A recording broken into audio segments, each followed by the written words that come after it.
Maraming netizen nga ang nagpapasalamat ngayon kay Mayor Vico Sotto ng Pasig dahil narito, isa pang ang pagsisiwalat at isang makatotohanan na pagpapahayag ang kanyang matapang na isiniwalat sa kanyang Facebook. Narito nga ang naging pagbabahagi at opinyon ni Mayor Vico Sotto sa naging interview ni Julius Babaw at Corina Sanchez sa ilang kontraktor ng DPWH. With these interviews again going viral, let's look at it from a different angle. Bago tanggapin ng mga kilalang journalist ang alok para mag-interview ng kontraktor na pumapasok sa politika, hindi ba nila naisip na uy teka, ba't kaya handa tong magbigay ng 10 million para lang magpa-interview sa akin? I know for a fact that there are many good, honest people in media who are disappointed, if not angered, at practices like this which undermine the integrity of their profession. In this case, maybe they didn't do anything technically illegal, but at the very least, it should be considered shameful and violative of the spirit of their code of ethics. Pwede silang magtago sa gray areas. Hindi naman journalism ito, more of lifestyle lang. Kailangan kasi ng sponsor pero wag na tayong maglokohan.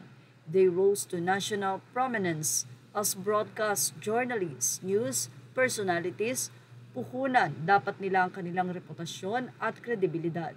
At sa ganitong kalakaran, ito rin ang reputasyon at kredibilidad na pinahihiram nila sa mga kurap kapalit ng pera. Let's remember that corruption is systemic. It permeates into every sector of society, not just government.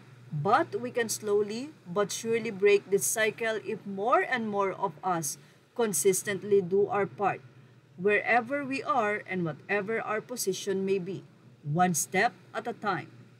Mula sa Facebook page ni Mayor Vico Sotto, narito ang reaksyon ng mga netizen. And the first shot of the revolution was fired, not at Balintawak, but in Vico's FB.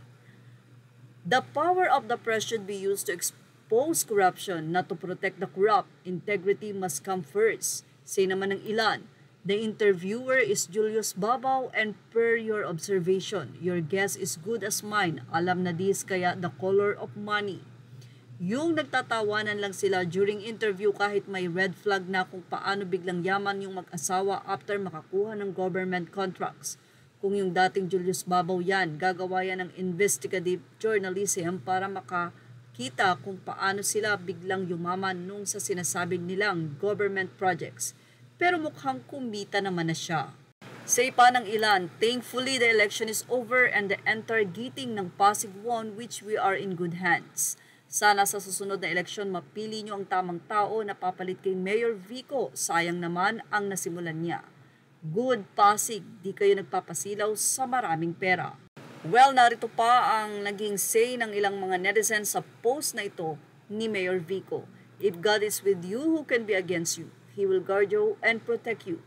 We need a leader as bold as Vico Sotto. Lord, protect him always. We need a leader like former Lee Kuan Yew, top and decisive. And this is Vico Sotto, our President of the Republic. At yan nga ang ating Showbiz Snap update. Images are all credit to the rightful owners. Please like, share, and subscribe. Thank you for watching.